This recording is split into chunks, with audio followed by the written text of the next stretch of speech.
Hey, y'all. Welcome back to another episode of More Than a Title, episode 6. I'm your host, as usual, Jared Thomas.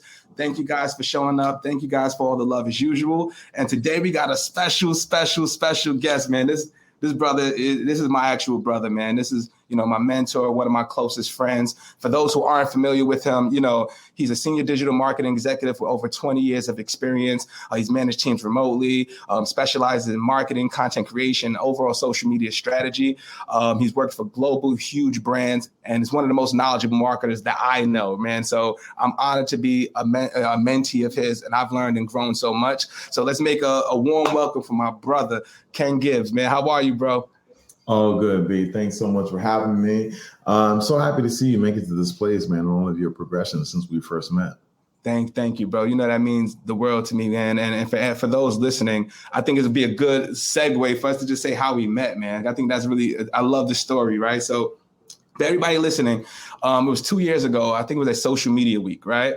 So Ken was presenting with Lala Milan. So those who don't know her, she's a big influencer on Instagram. And Ken is doing an awesome interview. So I'm in the stands like, yo, who is this brother that is killing it? Like, I saw myself in Ken, and I saw myself in you, bro. So what immediately happened right afterwards, once we got off the stage, man, I just pulled Ken aside. It was like, hey, man, we'd love to be on your radar. We'd love to learn from you.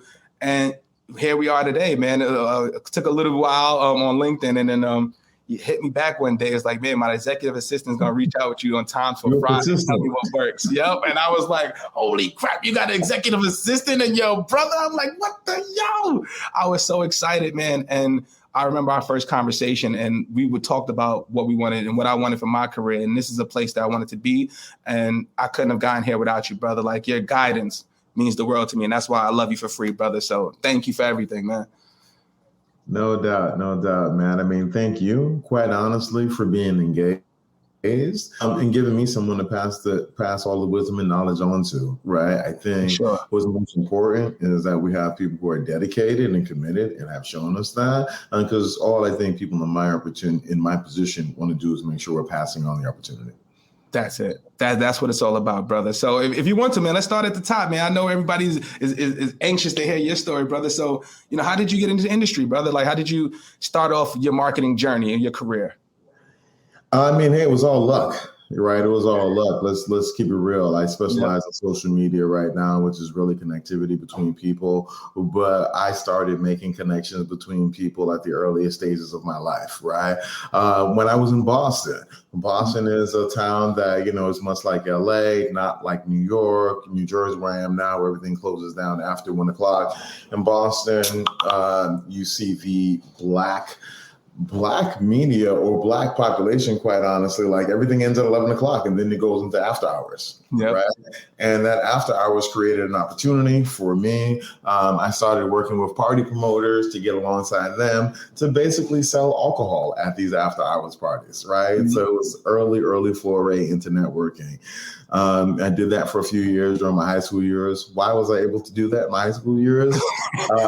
I started growing this beard when I was 14 years old. Had to go to 14, bro. Come on. Yes. Let's just say there was a long series of jokes about how I was way too old to be in high school and all that stuff, right? But I carry that on with me from high school to college. And in college, my first transition was also throwing spring break trips, right? Okay. So I think it was Sunspree. It was a while ago at this point, but yes, I reached out online and essentially found that. So I went on spring break one time that was thrown by the senior class when I was a freshman. Because, when you go into college, spring break is all you want to do. And then the next year, that senior class decided not to throw a spring break trip. And I had enjoyed spring break so much the year prior that I could not be without it, quite honestly. Wow. So I got online, I started searching and trying to figure it out. I discovered Sunspree, Next thing you know, for the next 2 years, I had 2 buses coming from from the Northeast, full of college students from the New England area and Rutgers, taking them down to Fort Lauderdale, Fort Spring Break in Florida.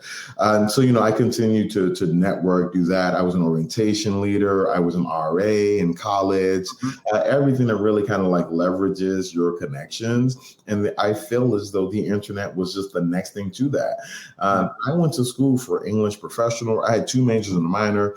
English professional writing, communications, technical writing. But on the side, I was studying HTML. I was building websites.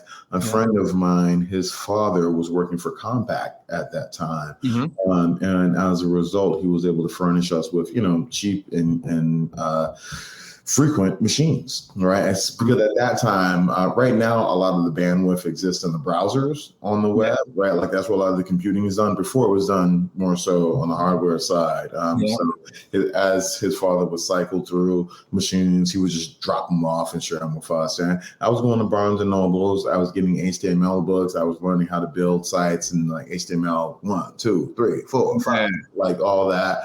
And it was a side hustle for me. I started building websites.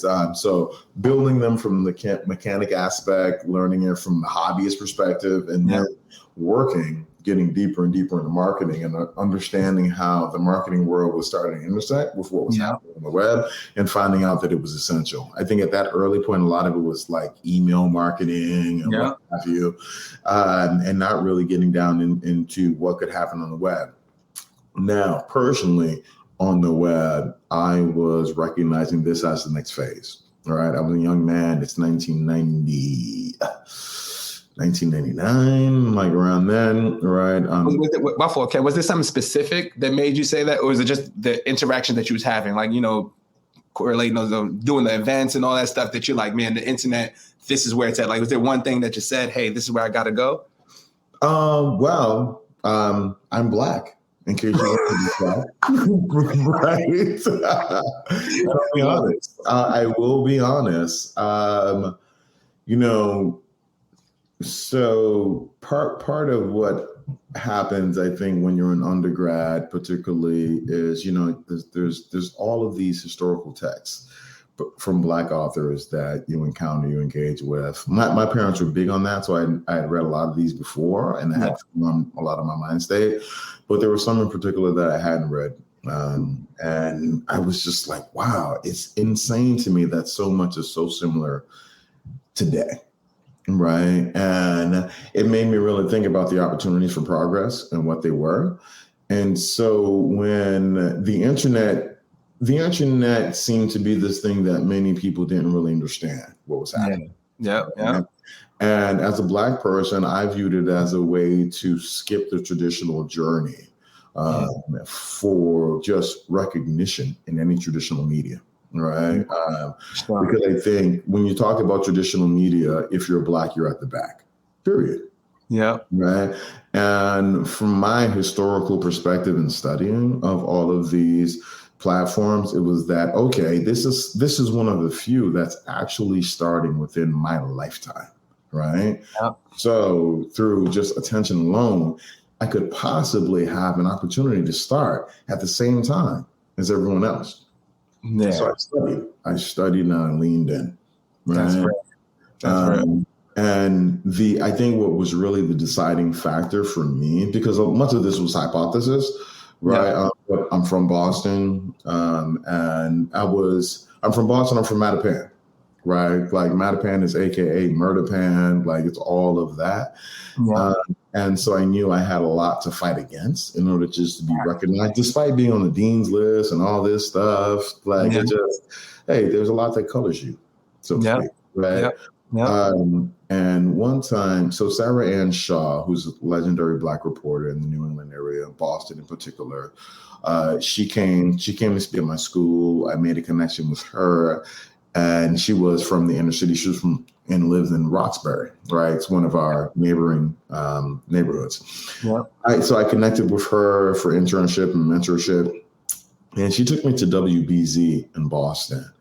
And during that time, like she was giving me a tour of the studio and what have you. And I will never forget, there was a time in which during that tour, it was just her, myself, and another Black employee who worked at the network, and we were kind of like in a room together, right? And because it was just us, all Black folk at that moment, there was a moment in which we kind of had like this time to talk about those difficulties, right? Yeah. And now you got to remember, I'm still young and bright-eyed, right? So I'm not as beleaguered in being down by those difficulties, right? I'm still young and optimistic. Ready to conquer the world. Yeah. And I just remember looking at that and thinking like, well, Cyrus the greatest, right? Like the greatest is encountering these difficulties right now. Right. And at that point I was like, yeah, I really got to look into this .com stuff because this racism stuff is real. Yeah. Right. Like someone who's like, she's got a laundry list of accomplishments, and it was really just strategic. I'm a young professional like anyone else who does not want their progression to be hampered by their race, period.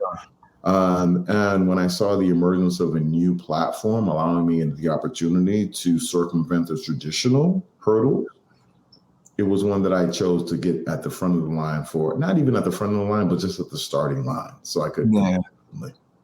That's real, and you just dropped a gem on that. Honest, I wish Jordan would have pulled up that clip just now. Had that. So basically, like you said, as a professional, you want your career to be hampered by race, man. So I'm curious, man, because you've been around the block, man. You have a crazy journey, like just to be in the game for as long as you've had, with like 20 plus years, bro. Like that's incredible, right? So I'm sure you experienced everything, right, from racism to being blocked to all those different things. So how have you been able to navigate that, bro? Like, how have you been able to get executive leadership buy-in on certain initiatives? How have you been able to navigate just us being Black professionals in America and still being where you are? So a few different things. I say the first is to be conscious of who you are and conscious of the landscape before you, right? And conscious of how that landscape shifts. Right? Depending on public position on certain events that are happening. Yeah. Right. I think if you're a Black professional over the last 2 years, the murder of George Floyd may have opened up a lane and the sudden understanding and acceptance for a certain time. Yeah. Right. Suddenly you were human. Yep. Right. No cooler time to be us. Yeah. I mean, it's unfortunate, but as a Black person who's been working in the space for over 20 years, it was very easy to see the shift that had been caused by such a tragic event. Right. So I'll say that first and foremost. Sure. The other thing, aside from being conscious, what was the question again? Just so I can make sure I'm framing. Yeah, no, just how have you been able to navigate, something like racism, for instance, in an industry that is mostly controlled by, people that are not Black? Yeah, I mean, hey, so being conscious of it all, conscious of your Blackness, conscious of how people are reacting to that and their perspectives on your culture. All right, that's first and foremost. But I think the next part is that, unfortunately, this is work, and you can't necessarily be very emotional in work, right? Now, let's not confuse not being emotional with not being empathetic, right? But you can't afford to have an emotional reaction to ignorance, right? Because the reality is, I live in a place that is much different from Murderpan, where I grew up at, right? Yeah. And I think what's most daunting to me is that when I look out the window and I see what is the reality for my kids and the other kids who live here, and possibly the reality that their parents have known and their grandparents, right? We're all living in different worlds in many aspects of America, right? And I think, I've got the luxury of noticing that now and preparing my children for that, so I can inform them of my perspective along with the one that they live now, which is shared by many people who they might find themselves alongside in the office, right? Yeah. But I think when you're in the office, it's really important to have an open mind as to the diversity of backgrounds that everybody comes from with their perspectives, right? Because when you're in these shared environments in the office, you're all making you're all working on this one larger product, right? That's for this audience that serves so many, right? So the diversity that you encounter in the office should actually be respected and valued as opposed to viewed as the source of conflict, right? So I always have looked at it in that way, right? I always say like, hey, I know what I do. I know who I am. I think I've got a pretty good sense of the values of my community, right? But I value the diversity in offices because we're making content for public consumption. And I think those perspectives help me make this message that much more well-rounded, right? Absolutely. But I do think it's always something you've got to be cognizant of and find a way to leverage and deliver more value through. Yep, absolutely, man. And then you also touched on, since you said value, I know we talked about it in the back end, right? So like to somebody like yourself, I'm sure, especially in your role and roles that you've been in the past, you get 1,000 cold emails, people trying to, juggle for your time and get, FaceTime with you to sell a product, to build relationships. What is the best way to communicate with you? How would somebody, for instance, like an SDR at Hootsuite, how would they get on your radar to possibly sell service or connect with you? You've got to propose value, but you've also got to show your understanding of your problem. Not only my personal level, but the level of the business that I serve and what that business recognizes as value. That's it. That's right. Businesses are at different levels, right? Certain services are made for businesses of certain sizes. Certain businesses of certain sizes require a bit more. Right. These are all things that need to be kept in consideration. Yeah. Yep. So basically, guys, so for any SDR that's listening, right? So if you want to get to a level or reach out to like executive level like Ken, right? Value is everything, right? Make sure you understand the business, right? And it doesn't have to be so super deep, but how are we generating revenue and how does social media impact that, right? Impact that long range plan, right? So even if you just know from a high level, like say, for instance, say Spotify is looking for subscribers, right? And you want to understand what the customer acquisition looks like and how can you generate more revenue and things like that, right? That type of conversation, you may get a bite versus you just saying, hey, we have a new product here and this is what we're doing. And you don't know what my goals are, right? That's never going to work. Never, ever going to work, right? Never on the one-to-one. Right? There you go. Because I also think, people have problems. Identify that person and the problem that they have that you can help them solve, right? So I'm a global head. I've got a different perspective, right? There may be an aspect of your tool that's more valuable to a counterpart in Japan. Right. So those are and that just really shows your nuance and research. Yeah. But people wouldn't even think that. Right. Like you said, because if once you say no, it's game over. It's like, he doesn't care. Here's the thing. Like they say, don't let the perfect be the enemy of the good. Like don't let yourself trying to get the whole cake stop you from filling your belly off of crumbs. Right. Like because it could be possible. That's real, man. Has anybody, curious though, since we're on this topic, has anybody did some cold outreach to you recently that was like, oh man, that was creative? I know you have to have one. You was like, all right, brother, I'm going to give you a shot, bro. You got 10 minutes. Well, let's just, I get cold outreach on all types of things. Yeah. But I've definitely I had one of recent that I can't really mention, but the outreach was laden with a bunch of puns that were related to who they were. And I just had to respond to that like this was a good one. Yeah. So yeah, anybody listening, creativity will get you a long way too if you don't know the business, right? So let your personality shine through. And that's a lot of stuff that I'm always talking about, right? Being your authentic self, right?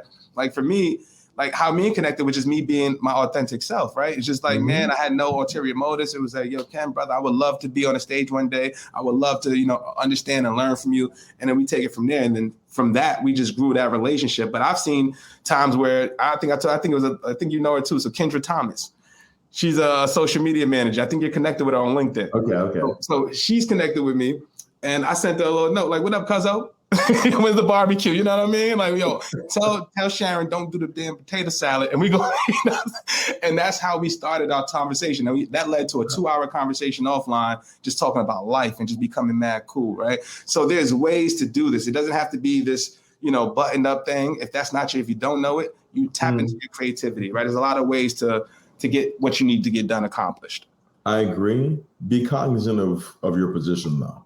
Right. Exactly. And so what I will say is that despite being the global head, I still view myself, like Puffy says, as hungry as the day I just came in.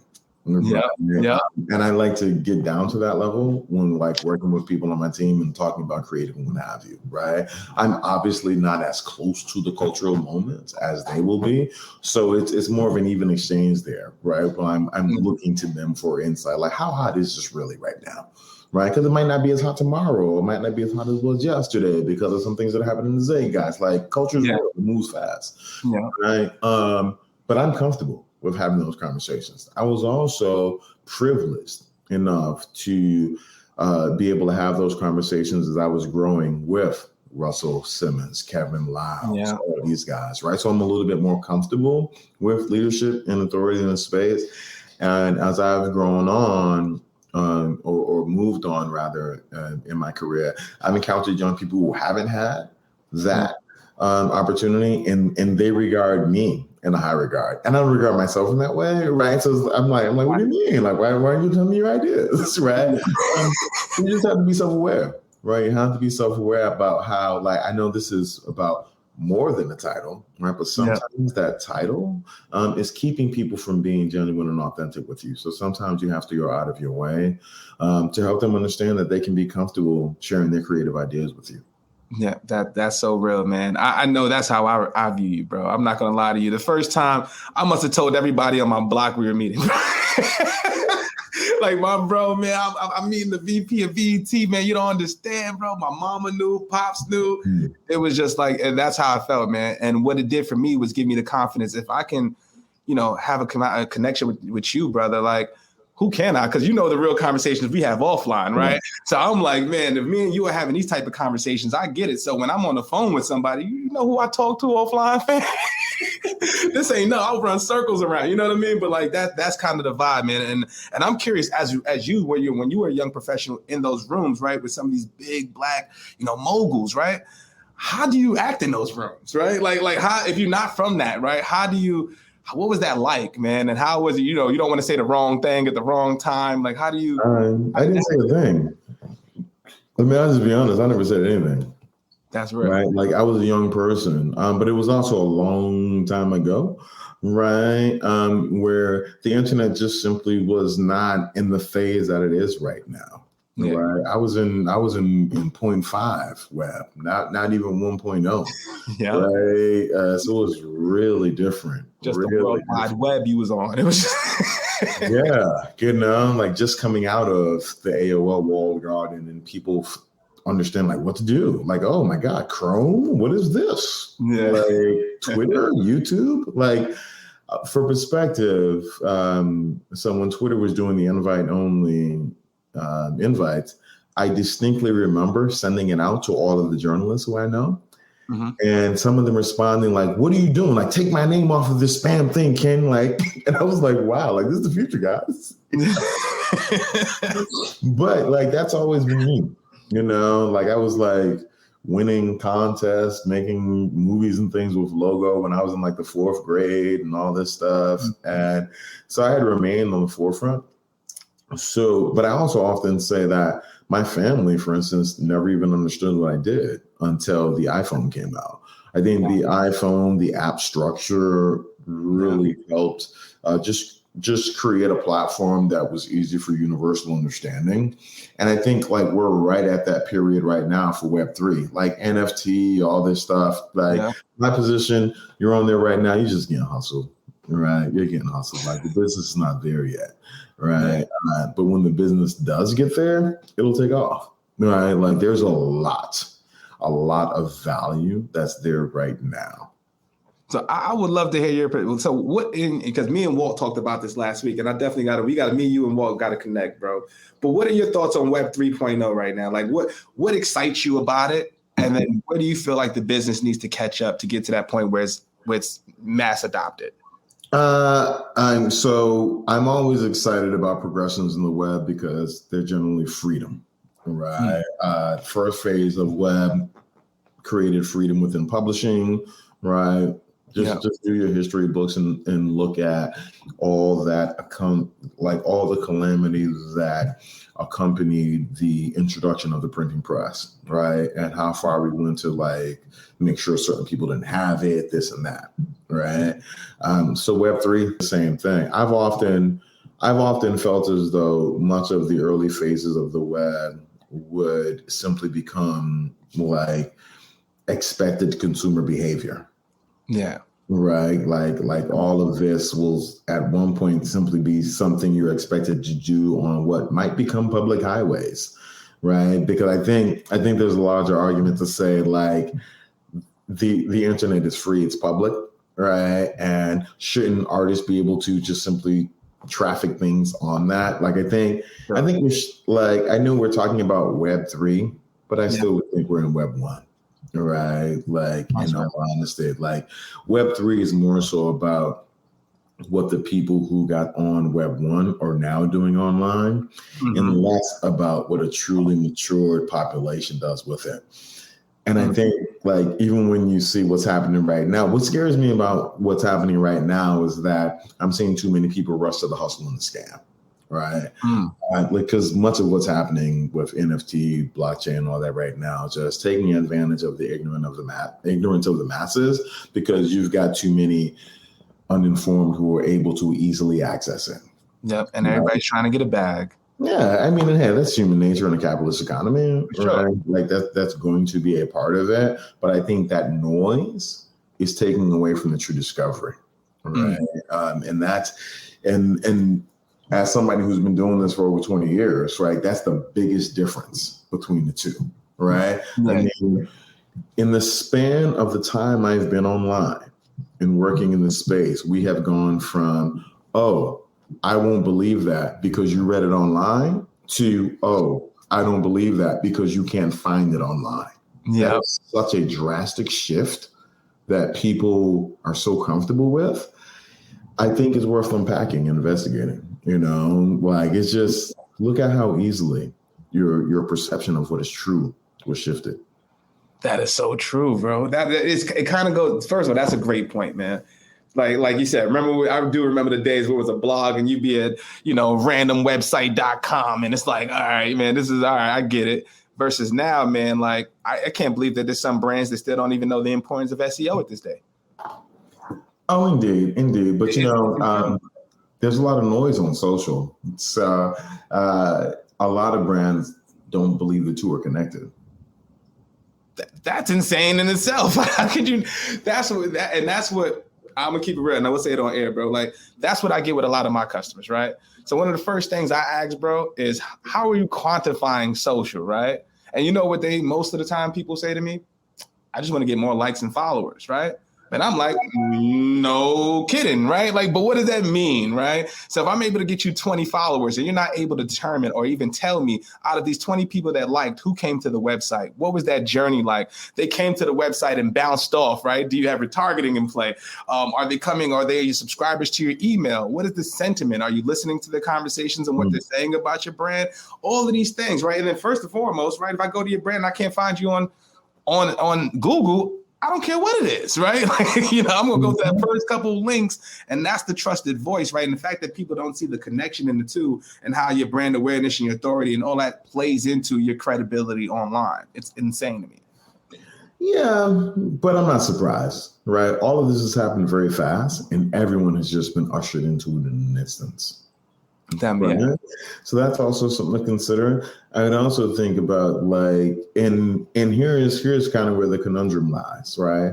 Okay. Traditional advertisement has been like it says in the definition, broadcast, right? It's broadcast. Yeah, bro. So broadcast is one way, like message. We pay to send our message, right? And all of a sudden, dialogue is valued, but we've never spoken. We don't have a perspective. a lot of brands are finding themselves in this position, right? Yeah. How can we create value or show personality that will thus create value or provide a perspective or share our perspective on key initiatives that then create trust with consumers, yada, yada, yada. Many brands haven't invested in this, right? And so that's, I think, what makes this such a deep shift. Because there have been some brands that have, for a long time, established and maintained a dialogue with the wider audience, their niche communities, what have you.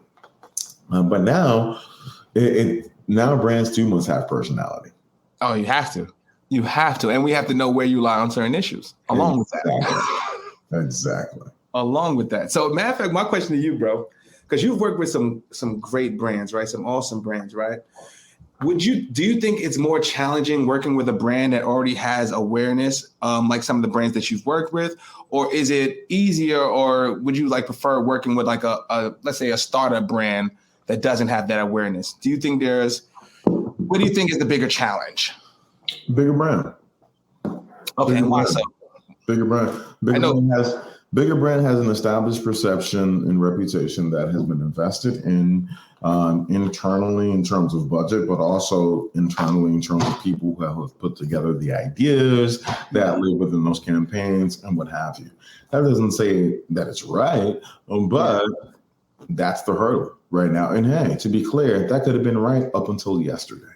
Exactly. Right? Like that's how fast our world is changing. And that's how fast the expectation of the consumer changes.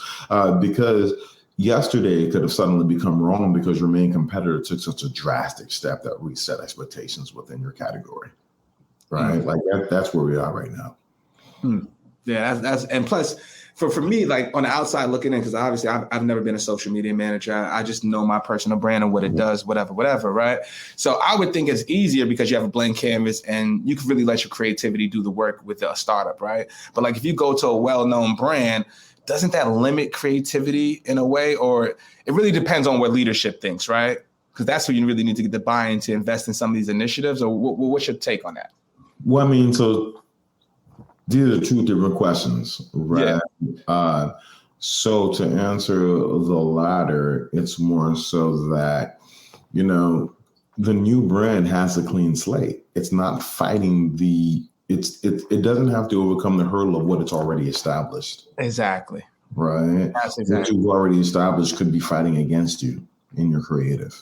Exactly. Right? So that's something that you've got to consider when you're looking at old brand versus new. Have you had some of that? Like where, if you have, right, in your career, I'm pretty sure you have in your career, right? So when you go to a brand that's established, how do you get your new ideas, bought in? How do you inspire others around you? Any successful brand will have to deal with that, right? And like that's kind of the curse of success. Exactly. Right. If it works, you will have to pivot at a certain point, right? Because like if it works, it's going to take you down a certain road with momentum and what have you. That's great, right? But you're not meant to travel on these roads forever, right? And that's the difference, right? We aren't in the Sears or Toys R Us worlds anymore. Right. And those brands were what they were forever and didn't move. But the moment the world required more, those brands ceased to exist. Yeah. So remember Sears and Toys R Us. Oh my goodness, bro. Yeah. Insane. All that. Insane. So being that we're talking about this, bro, we'd love to hear from you, right? So what is one campaign? I think I know the answer, but I would love for the audience to know, right? What is one campaign or one creative work that you really hang your hat on that you're extremely proud of? So this will have to be my closing thought because actually I got to jump. All right, cool. Let me see. I would say I got two. Two. Right. And they both from my BET family, right? One was the mannequin challenge that we did, right? And why? Taping, like most award shows today are live. Plain and simple, right? In the age of social media, it's very hard to maintain interest after the taping, after you have a red carpet and everyone knows who was there, what happened during the show. Why would you watch it a few days later, right? In this one instance, we were challenged with this along the time when the mannequin challenge came into fruition. Like I was on a plane heading to Vegas for the show when the challenge was breaking, landed on the ground, immediately socialized it via email with all stakeholders, met in the production meeting the next day. And on the tape day of the show, actually got the whole red carpet to do. It's actually on my LinkedIn profile. Yeah. Check it out there, what happened. But that was great because social is something that's often beholden for the brand, but handled by a unique few. So it was one of the few instances in which the social team was able to involve everyone in a social stunt, right? And that I think always bodes best for just success, circulation, what have you. So from a team perspective, not only was that strong, but also multi-platform, right? What I mean by multi-platform is that we trafficked that video online as long lead promotion for the show because it was obviously tied to the promotion itself of the show. But I think after the fact, it was featured in the linear broadcast as part of that as well. So it really helps us bridge that gap between the tape and air. The next thing was basically we brought back Rhapsody in the booth on the red carpet of the Hip Hop Awards, right? Rhapsody being such an iconic franchise for the BET brand. And us also wanting to acknowledge the rappers of note who, had come after the sunsetting of that show, right? So your DJ Khaled, your Rick Ross. Not that they weren't around during that age, but they never got the opportunity to go into the booth. Exactly. So I think that might be on my LinkedIn profile too. But it was really making magic to see both of those very established rappers kind of have a moment that they wanted to have when they were young children with the host of the show, right? Like it was truly iconic, truly special.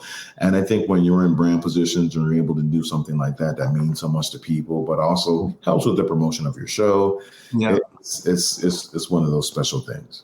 Yeah, man, that's fire to hear. And I know you got to go, bro. I want to say shout out to Rob. That's my bro, man. Love you for free, bro. Shout out to my guy. And just for you, man, before we go, Ken, man, just thank you for everything, brother. And I'll say it on air. I tell you in person, brother, like, I love you for free, man. I love everything that you're doing. Thank you for taking a shot on a young brother from the Bronx, man. Thank you for making me see bigger than what I saw. And thank you for always having my back, brother. You've been a solid dude from day one and always, man. And I love you for free for it. And, man, just want people to know that you solid, man. I love you, man. Hey, that means so much to me, man. Again, like I always said, thank you for even coming up to me that day, making the introduction. Your friendship, support, and partnership has been so great and meant so much over the last few years and months. Like, you were the first person who I met outside of the pandemic. Just to come out of my bubble, right? I know it's real. That's how you know. Indeed. But in all honesty and seriousness, man, I'm so proud for what you're doing. So happy to see what you continue to do at Hootsuite. And, this has all been part of our plan. And I look forward to meeting in person again soon. Brother, love you for free, man. And thank you for everybody that joined in. Thanks for another episode of episode 6 of More Than a Title. And we'll see you guys next week, man. Love, bro.